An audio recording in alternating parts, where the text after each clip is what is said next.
Symmetric and skew symmetric matrices. तो ये क्या होता है अभी हम देखते हैं।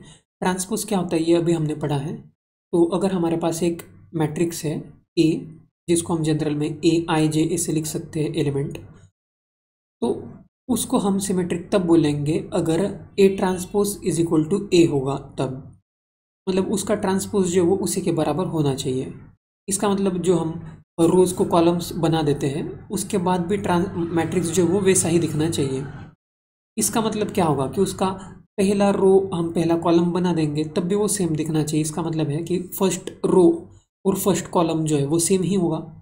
इसी तरह से दूसरा रो और दूसरा कॉलम भी सेम होगा, तीसरा रो और तीसरा कॉलम भी सेम होगा। तो ये आप इसमें ऑब्जर्व कर सकते हैं इस टाइप के मैट्रिक्स में। तो जैसे इसका फर्स्ट रो जो है वो है √3 2 3, फर्स्ट कॉलम में भी सेम ही है √3 2 3। अब इसी तरह से अगर हम देखेंगे सेकेंड रो है 2 -1.5 -1, सेकेंड कॉलम में भी वही चीज़ है 2 -1.5 -1। तो तीसरा कॉलम तीसरा रो भी क्या होगा, सेम ही होगा। इस टाइप का जो मैट्रिक्स है उसको हम सिमेट्रिक मैट्रिक्स बोलते हैं।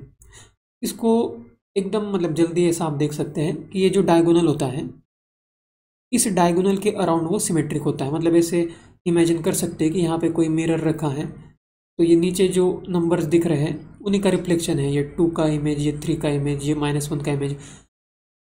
तो मतलब जो डायगोनल होता है उसके अबाउट ये सिमेट्रिक होता है। ओके, अब इसमें नेक्स्ट एक डेफिनेशन है जो है स्क्यू सिमेट्रिक। तो ये इसी टाइप का डेफिनेशन है थोड़ा, बस इसमें ये होता है कि ए ट्रांसपोज जो है वो -a के बराबर होता है। इसमें A transpose is equal to A था तब वो सिमेट्रिक होता है, लेकिन A transpose is equal to -a अगर होगा उस टाइप के मैट्रिक्स को हम बोलते हैं स्क्यू सिमेट्रिक। तो ये याद रखना है, स्क्यू मतलब वो नेगेटिव में होगा। इसमें अब इसका अगर हम एग्जांपल देखेंगे तो इस टाइप का, जैसे इसमें पहला जो रो है और पहला जो कॉलम है वो एक दूसरे के नेगेटिव है। पहले रो को -1 से मल्टीप्लाई करने के बाद पहला कॉलम आएगा। इसी तरह से दूसरा जो रो है उसको अगर -1 से मल्टीप्लाई करेंगे तो दूसरा कॉलम आएगा।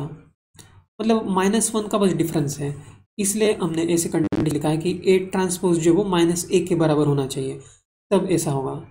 मतलब इसमें भी वही सिमेट्रिक टाइप का ही है, मतलब ऐसे जो नंबर है उनका रिफ्लेक्शन ऊपर दिखेगा लेकिन बस साइन चेंज हो जाएगा उनका। तो इस टाइप का जब दिखेगा उसको हम बोल सकते हैं स्क्यू सिमेट्रिक मैट्रिसेस। अब इसके नीचे कुछ थ्योरम इससे रिलेटेड जो दिए हैं वो हम देखते हैं। तो फर्स्ट थ्योरम है, for any square matrix A with real number entries a + a' is symmetric and a - a' is skew symmetric. a' मतलब ए ट्रांसपोज ही है वो, तो ऐसा हम प्रूव कर सकते हैं आसानी से। तो अभी इसका प्रूफ थोड़ा समझते हैं।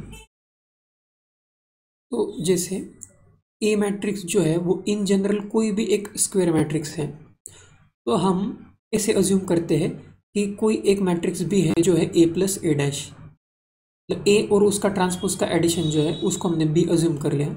अगर हम b का ट्रांसपोज लिखेंगे इसका मतलब है कि a + a' का ट्रांसपोज। फिर हमने ये ट्रांसपोज का प्रॉपर्टी पढ़ा था कि वो ब्रैकेट के अंदर भी जा सकता है, तो ये हो जाएगा a' प्लस ये a' का डैश। अब हमने ये भी पढ़ा था कि a' का जो डैश होता है ट्रांसपोज का ट्रांसपोज वो ओरिजिनल मैट्रिक्स से होता है, तो इसकी जगह पे हम a ही लिख सकते हैं। तो ये a' प्लस a हो गया। इसका मतलब a + a' सेम ही चीज़ है। हम इसमें एडिशन में तो ऑर्डर आगे पीछे कर सकते हैं।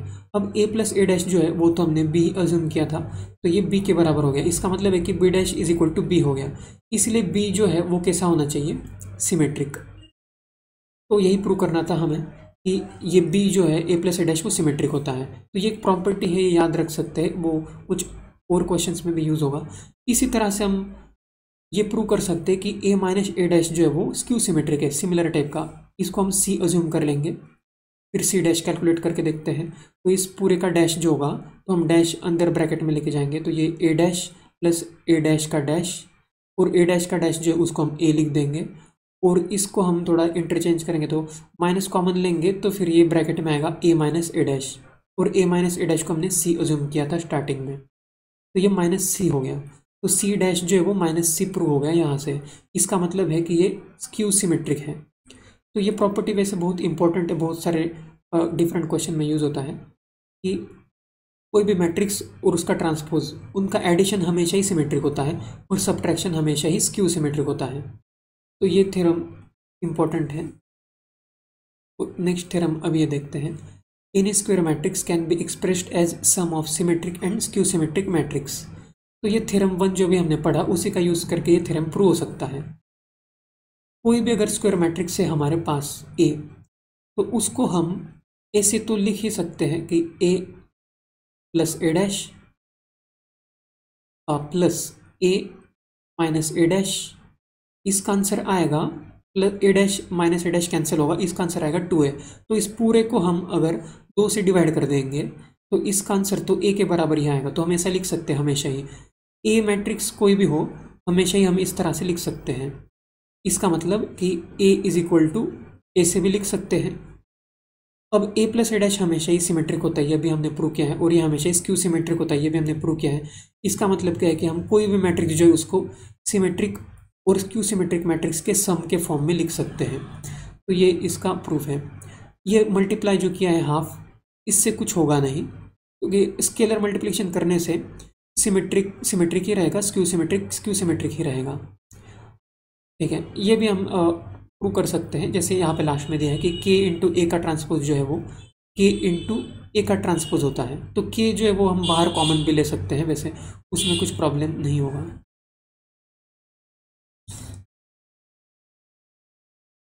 अब इसमें हम नेक्स्ट क्वेश्चन समझ लेते हैं। Express the matrix B as sum of symmetric and skew symmetric. ऊपर जो हमने यूज़ किया है, प्रूव किया है अभी वही चीज़ यहाँ पे लिखेंगे। तो हमें ये लिखना है, इसको हम ऐसे लिख सकते हैं, half of B plus B dash plus half of B minus B dash. अब यहाँ पे हमें बी पता है, बी डैश कैलकुलेट कर सकते हैं और इन दोनों का वैल्यू इसमें पुट करेंगे। मतलब हमने लिख दिया सिमेट्रिक और स्क्यू सिमेट्रिक के फॉर्म में। तो इसमें बस ये कैलकुलेशन है, अब ये करके ऐसे लिखा जा सकता है। तो आप लोग ये कंप्लीट कर सकते हैं।